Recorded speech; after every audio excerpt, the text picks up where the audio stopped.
Pela sinal da Santa Cruz, livrai-nos Deus, nosso Senhor, dos nossos inimigos. Em nome do Pai, do Filho e do Espírito Santo. Amém. Meu Senhor e meu Deus, creio firmemente que estás aqui, que me vês, que me ouves. Adoro-te com profunda reverência. Peço-te perdão dos meus pecados e graça para fazer com fruto esse tempo de oração. Minha Mãe Imaculada, São José, meu Pai, Senhor, meu anjo da guarda, intercedei por mim.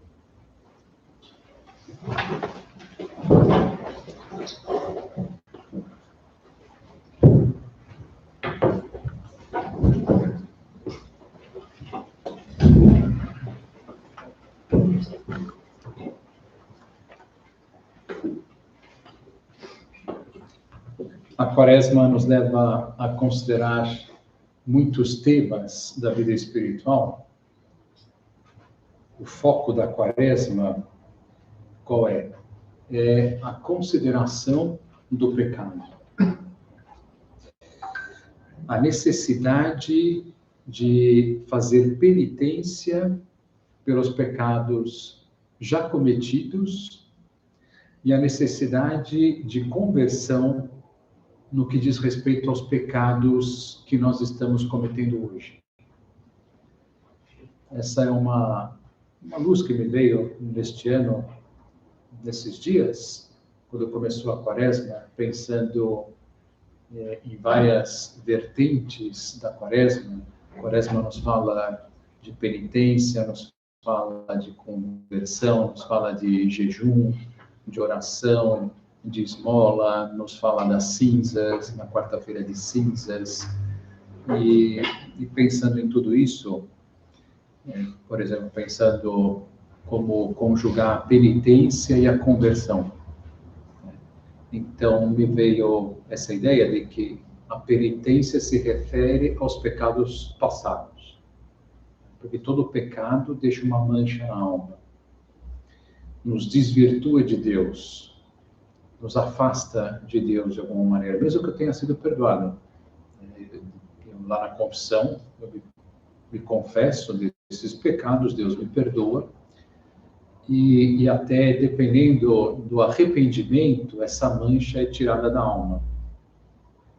Mas essa mancha, se ela fosse tirada totalmente, eu não teria essas más inclinações no meu coração. Não estaria caindo, não continuaria caindo no pecado. É que de alguma maneira essa mancha está aí. Então a igreja ela vai falar, olha, a Quaresma é um período muito importante de fazer penitência pelos pecados já cometidos, porque ninguém entrará no céu com a alma manchada. E se eu olho para os pecados de hoje que eu estou cometendo, a igreja o que ela vai dizer? Que eu me converta. Se eu vejo, fazendo as minhas confissões, que eu estou caindo continuamente em determinados pecados, Jesus vai nos dizer assim, por que você não luta de uma maneira mais decisiva contra este pecado em concreto? De tal maneira que você possa deixar ele para trás. Isso é uma conversão, né? A pessoa que se converte, ela é uma antes e se torna outra depois.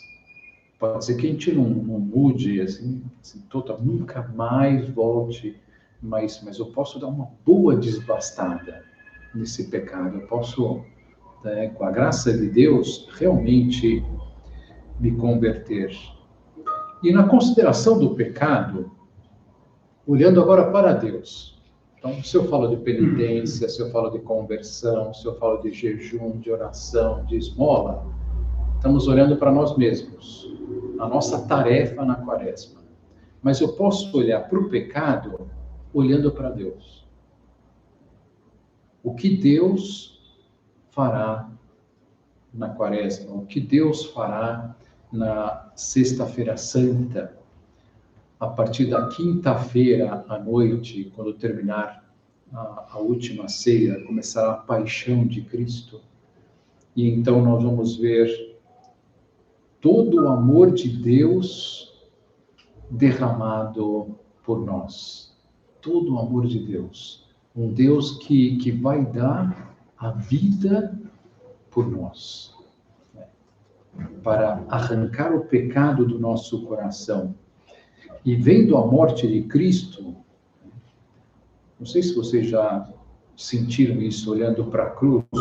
Por um lado, a gente está tão acostumado a olhar para Cristo na cruz, mas de vez em quando a gente para e olha e fala assim, meu Deus, é o próprio Deus que está aí.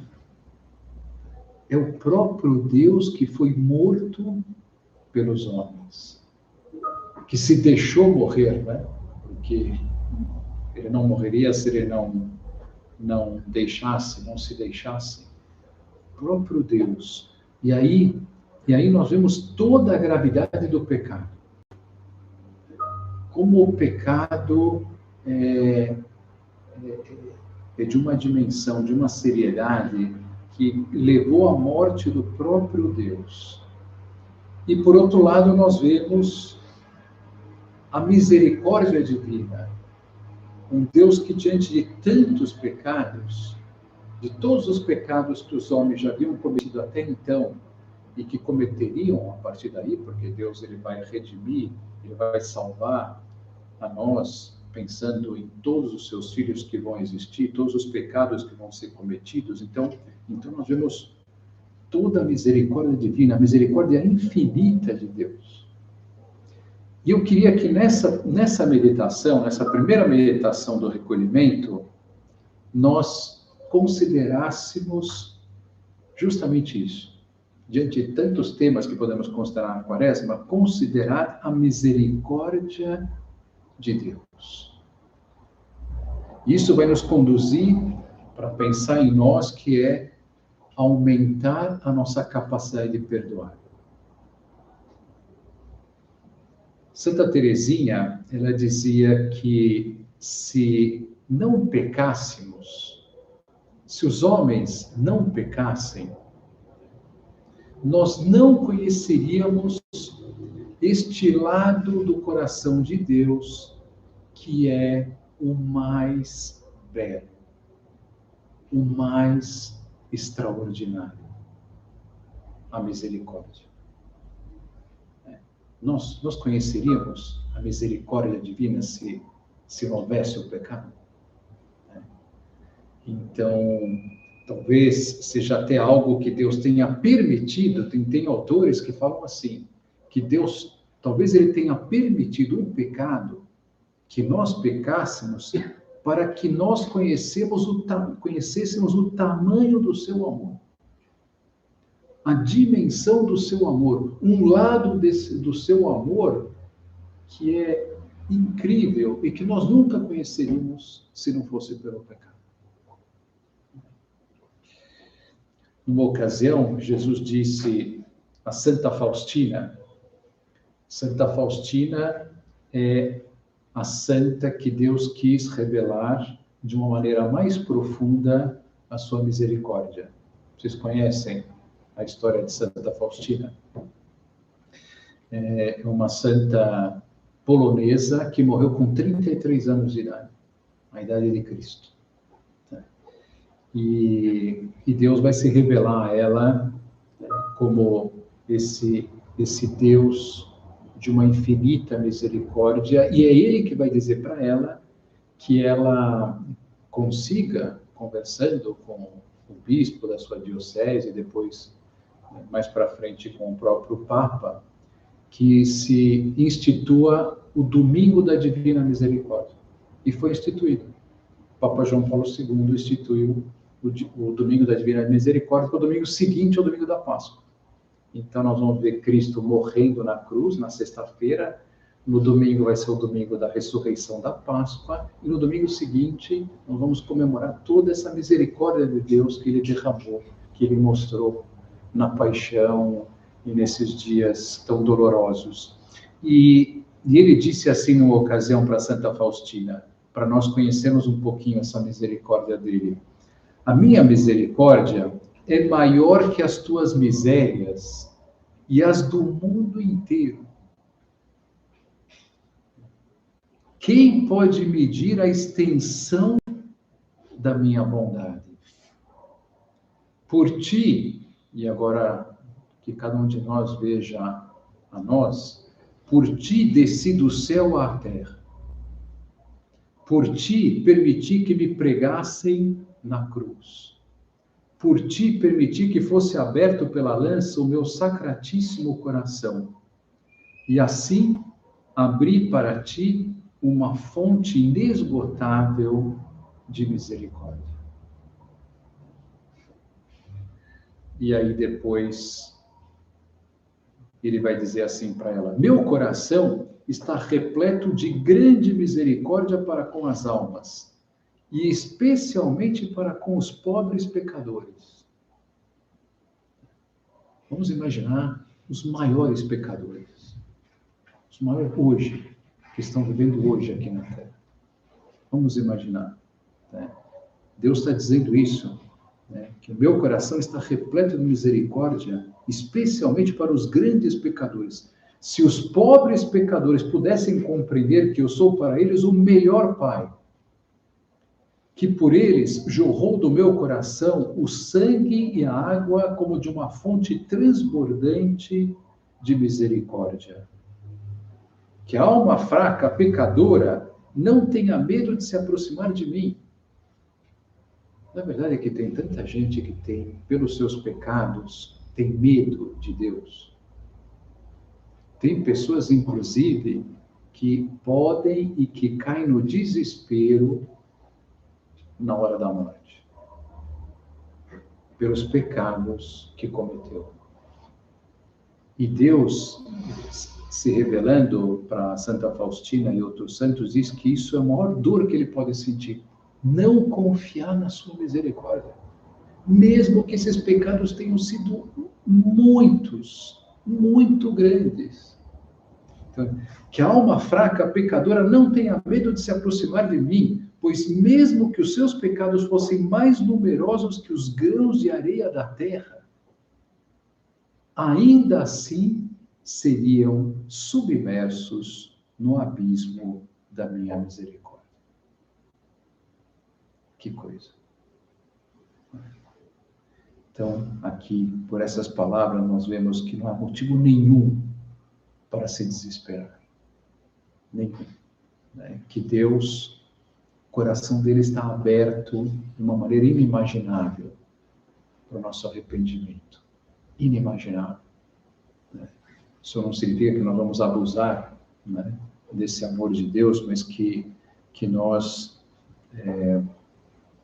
enfim, confiemos no amor que ele tem por nós e que nós podemos começar quantas vezes for necessário nessa vida, depois de ter caído num pecado muito grave, novamente ter caído, confiar nesse amor que Deus perdoa. Deus, o que ele quer é a nossa felicidade. Imagina se um pai aqui na Terra condenaria alguém. Condenaria um filho. Imagina Deus. Então, a explicação que se dá, então, por que tem pessoas que vão para o inferno? Porque elas morrem sem abrir o coração para o perdão. Deus fica incapaz de fazer algo porque a própria pessoa não se abre. Isso é um mistério da liberdade, que uma pessoa possa morrer dizendo não para Deus, até o último instante, não querendo abrir o seu coração, nem que seja nesse último instante da vida. Então, como Deus, ele respeita a nossa liberdade de uma maneira infinita, ele jamais vai tocar na nossa liberdade. Isso é um dom, talvez seja o maior dom que ele tenha dado para nós. Então, por isso, ele não pode fazer nada nessa hora. Porque a partir do momento que ele tocasse na nossa liberdade, nós deixaríamos de ser nós mesmos. E ele não quer que isso aconteça. Eu me lembro de um depoimento de uma enfermeira abortista espanhola, impressionante. Depois, se vocês quiserem assistir, está lá no meu canal. Fiz questão de legendar esse depoimento, é muito tocante. Ela vai contando toda a história dela, né, de que ela, desde pequena, ela era totalmente avessa à Igreja Católica. Se a Igreja Católica falasse isso, ela fazia o contrário. Isso que era desde pequena. Desde pequena. E foi assim. E aí fez enfermagem, se formou, foi trabalhar numa clínica, e nessa clínica foi trabalhar na área de parto, né, ginecologia, e aí ela começou a se revelar como uma grande enfermeira, porque ela dava muita calma para os pacientes. Ela acolhia muito bem os pacientes, deixava eles muito calmos, as pacientes, né? E aí, então, o diretor da clínica falou, olha, você não gostaria de descer do 6º para o 5º andar? Porque lá você pode fazer um grande papel. E o que havia no 5º andar? Era uma clínica, era o andar do aborto. E ela, afastada de Deus e tudo, claro, perfeito.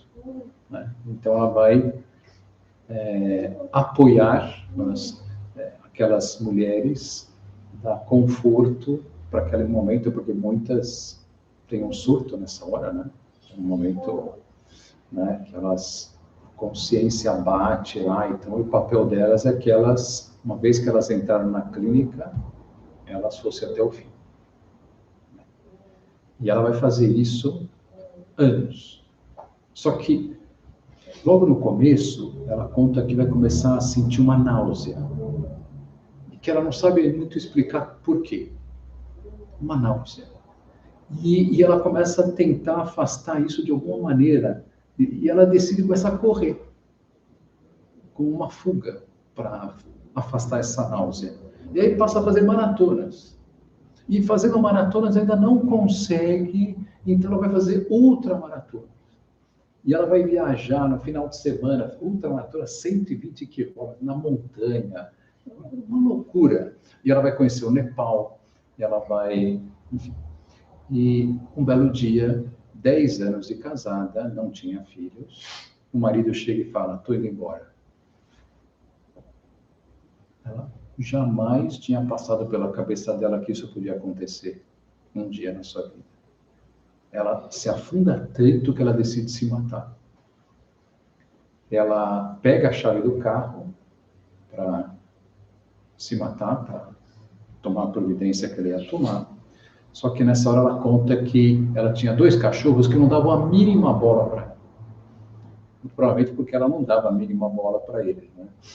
Ela vivia lá a sua vida e um deles se jogou em cima dela e não deixou ela sair do sofá. Ela disse que sentiu como uma laje em cima dela. E ela acabou caindo no sono. E aí o telefone toca. E aí era um guia do Nepal chamando ela para ir para lá, porque tinha tido um acidente, uma avalanche muito grave, e como ela era atleta, conhecia lá a região, estava chamando ela se ela podia ajudar. E ela começa a dizer que não, porque ela estava em outra, estava querendo se matar, né? Então, só que a mãe já estava junto nessa hora, e a mãe pega o telefone e fala, não, ela vai. E a mãe diz que era avessa a essas ultramaratonas que ela fazia, pelo perigo que ela corria. Mas a mãe, nessa hora, ela pega o telefone e fala que ela vai paga para ela a passagem, ela vai para lá, ela não consegue atender lá e ir socorrer essas pessoas porque está nevando muito. E aí chega um dia que ela vai conhecer melhor a cidade de Katmandu, junto com o guia. Num cruzamento, de repente começam 2 freiras vir lá do fundo, irem na direção dela. Ela fica olhando assim, né, com aquela aversão que ela tinha, né, tudo que fosse igreja católica, né? E ela fez que não viu, mas uma delas chegou do lado dela, pegou no braço, olhou para ela e falou assim, até que enfim, te encontrei. Só que nessa hora passa o ônibus e as 2 entram no ônibus e vão embora. Bom, ela volta para casa transtornada, não consegue dormir, porque ela fica, o que está acontecendo? Como assim? Quem são? Isso é uma brincadeira de mau gosto, não sei o que, tá bom. Ela fica em tal transtorno que ela decide às 5 da manhã com o guia ir lá para aquele cruzamento para ver se soubesse de onde era. E ela acaba descobrindo a casa delas, vai lá, toca a campainha, atende a enfermeira, a freira que pegou nos seus braços e fala, olha, que bom que você veio, né? Que bom, né? Que bom, finalmente. Só que eu não posso conversar com você porque eu não falo muito bem espanhol, então você tem que vir aqui amanhã porque tem a freira que fala espanhol. Ah, tá bom. Bom, aí ela fica mais revoltada, fala, não, peraí, isso é brincadeira, o que está acontecendo aqui? Agora eu tenho que voltar no dia seguinte, eles estão brincando comigo, eu não sei o que. Bom, ela não dorme essa noite, ela não sei se 4 horas da manhã já estava lá, esperando para entrar lá no convento, e aí ela entra lá e está tendo uma missa, e ela fica revoltada porque fazem ela esperar e fazem ela entrar numa missa. Do nada, ela ouve uma voz de homem em espanhol. Bem-vindo à minha casa. Só tem mulher, sacerdote celebrando a missa. Passa um pouquinho de novo. Bem-vindo à minha casa. Ela olha, está vindo do crucifixo, da cruz. Era Cristo. Bom, nessa hora, ela desaba. Diz que ela experimentou nessa hora toda a misericórdia de Deus. Nessa hora ela fala assim, mas jamais poderia imaginar, se eu quisesse me aproximar da fé católica, que Deus poderia me perdoar depois de tudo que eu fiz. Bem-vindo à minha casa. Então, essa é a misericórdia de Deus. E Deus, olhando para nós, o que Ele quer de nós? Né? Que nós também sejamos misericordiosos. Que nós também tenhamos esse coração. Vocês sabem de onde vem a palavra misericórdia, para entender um pouco melhor e ver como que nós podemos crescer nessa capacidade de perdoar? A palavra misericórdia, ela vem de 2 palavras latinas, miserere cordis, a miséria do coração. A miséria do coração. Então, o que significa misericórdia? Significa ter compaixão da miséria do coração. Compaixão da miséria do coração dos seres humanos. Então, assim, uma pessoa misericordiosa é uma pessoa que olha os erros do próximo com compaixão, com compreensão, porque sabe que os erros do próximo provêm de um coração frágil, de um coração doente. A maldade não é fruto do coração como Deus fez, é fruto de um coração doente, de um coração talvez machucado, com traumas, com feridas do passado. Sabe que a maldade não é fruto de um coração sadio. Diz um autor, Paul Claudel, olha só o que ele diz, um francês conhecido, um escritor francês. Dentro do avarento mais egoísta, no interior da mulher mais pervertida e do mais indecente bêbado, há um santo à espera de que o desperte. E só poderá acordá-lo o amor, o respeito e a confiança de um coração bom. Isso aqui é Cristo. Isso aqui é Cristo. É Cristo. Né? Aqui, no interior, né, do avarento mais egoísta, né, do homem mais pervertido, há um santo à espera de que o desperte. E a cura desse coração só é uma, o amor. Por isso que Cristo, né, sempre vai no caminho do amor.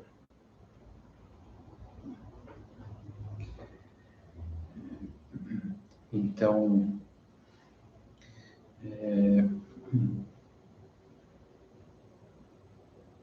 já pensou se todas as pessoas, como Cristo nos disse, sede misericordiosos como vosso Pai Celeste é misericordioso? Já pensou se todas as pessoas fossem assim? O mundo seria completamente diferente. Mas, infelizmente, o mundo está longe de acolher este desejo de Deus.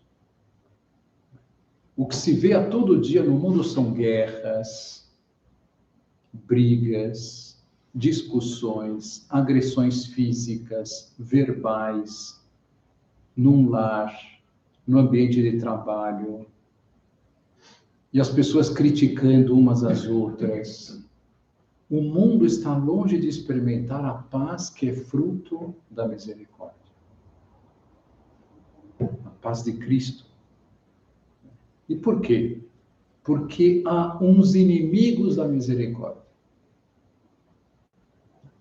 Quais são os inimigos? O que pode haver dentro do nosso coração que impede a misericórdia? E podemos descobrir essa verdade nesse episódio, quando Jesus é convidado por um fariseu chamado Simão.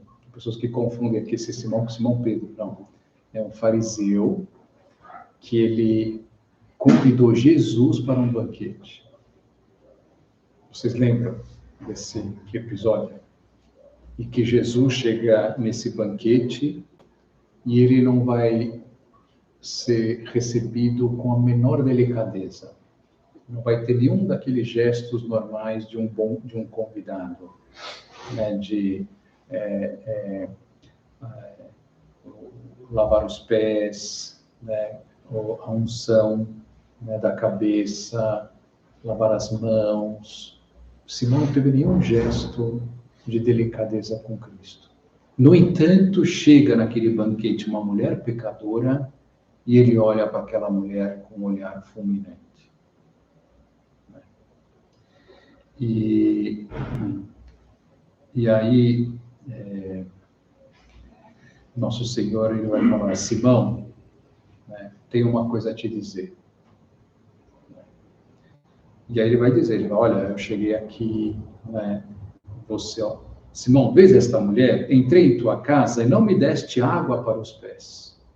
E esta, com as suas lágrimas, banhou os meus pés e enxugou com os seus cabelos. Não me deste o beijo da paz, mas esta, desde que entrou, não cessou de beijar os meus pés. Não ungiste a minha cabeça com o bálsamo, mas esta ungiu com o bálsamo os meus pés. Pelo que te digo, são-lhe perdoados os seus muitos pecados, porque muito amor. Ou seja, o que Jesus está dizendo para Simão? Está dizendo que os seus olhos estão cegos. Ele não está enxergando o que ele enxerga. Simão estava vendo uma realidade, Jesus Cristo estava enxergando outra realidade. Estava enxergando esse coração dessa mulher preparado para o arrependimento, apesar de todos os seus pecados. Então, um autor ele vai dizer que aqui está a chave para nós entendermos o que pode acontecer no nosso coração para incapacitar o perdão. Que o nosso coração esteja cego. E ele pode ficar cego por duas causas: pelo egoísmo e pelo orgulho. E os dois fazem com que nós olhemos, em primeiro lugar, para nós. E que nós não vivamos aquilo que Cristo ensinou, que é olhar para Ele em primeiro lugar, para os outros em segundo lugar e para nós só em terceiro lugar. Então, o egoísta e o orgulhoso, ele está voltado para si. Então, por que eu não vou perdoar o egoísta? Por que o egoísta não vai perdoar? Porque essa pessoa está me tirando a minha paz. porque essa pessoa me ofendeu. Ele pensa nele. Ele pensa nele. Ele se incapacita pensando em si ao amor. A ver com compaixão e entender. O amor entende a miséria do coração. E compreende, porque, inclusive, compreende a sua miséria. Quando nós amamos a Deus, nós entendemos o amor de Deus que olha por nós e tem compaixão por nós. O orgulhoso se acha um Deus. E ele viverá criticando, xingando, desejando o mal, desprezando os outros, e estará anos-luz da misericórdia do amor. Um orgulhoso também se incapacita para o amor. Tudo vai mudar, e só vai mudar se eu esquecer de mim. Se eu me esquecer, se eu aprender a amar, aprender a olhar cada criatura humana como Cristo olha cada criatura humana. Como uma pessoa de Deus, que Deus criou, que tem um bom coração lá dentro, lá no fundo, todo ser humano tem a bondade que é a bondade divina, mas que pode ter se perdido nesse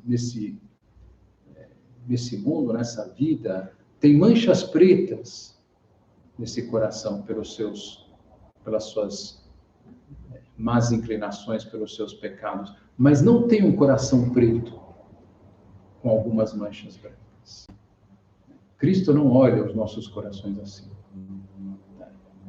É sempre um coração branco com manchas pretas. Então, vamos pedir a Nossa Senhora que ela nos ajude a olharmos as pessoas com amor. A entendermos também, só para terminar, uma coisa que é muito importante, que cada ser humano é diferente do outro. Nós temos uma tendência a achar que se eu sou assim, os outros também têm que ser assim. Se eu sou uma pessoa que falo sempre a verdade, os outros têm que falar sempre a verdade. Eu não entendo por que não falam a verdade. Tá certo, é para falar a verdade. Mas acontece que Deus, ele dá qualidades para umas pessoas que não dá para outros. Essa pessoa tem facilidade para falar a verdade. Deus fez essa pessoa com facilidade para falar a verdade. Só que essa pessoa aqui, Deus não deu essa facilidade para ele como você, mas deu facilidade para ela que você não tem, para outras coisas que você não tem.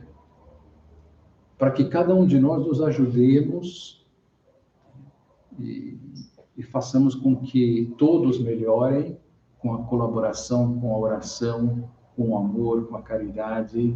Então, a nossa tendência é julgar os outros olhando para nós. Como que essa pessoa não age desse jeito? Como que ela se comporta desse jeito? Pode ser que, vamos imaginar, só para terminar, uma pessoa que está sendo preguiçosa. E você não tem esse defeito. Você, por natureza, Deus te fez uma pessoa, né, cheia de iniciativa, enfim, uma pessoa que se move bastante, que faz muitas coisas, uma pessoa ativa. Mas aquela pessoa Deus não fez assim. Agora, o que ela está fazendo para fazer os seus deveres, e como pode ser que ela esteja sendo mais heróica do que você fazendo os seus deveres. A luta dela está sendo mais intensa do que a tua para cumprir os deveres. Então, essa é uma realidade que nós não podemos deixar de pensar. É assim. Por isso nos levará a compreender mais as pessoas como elas são. E, lógico, o que é errado, não podemos... O que é errado, não vamos dizer que o que é errado é certo, mas compreender mais. Aumentar essa capacidade do perdão. Vamos pedir ajuda à Nossa Senhora para termos um coração cheio de amor e de humildade, um coração como de Cristo, que sabe perdoar 1.000 vezes.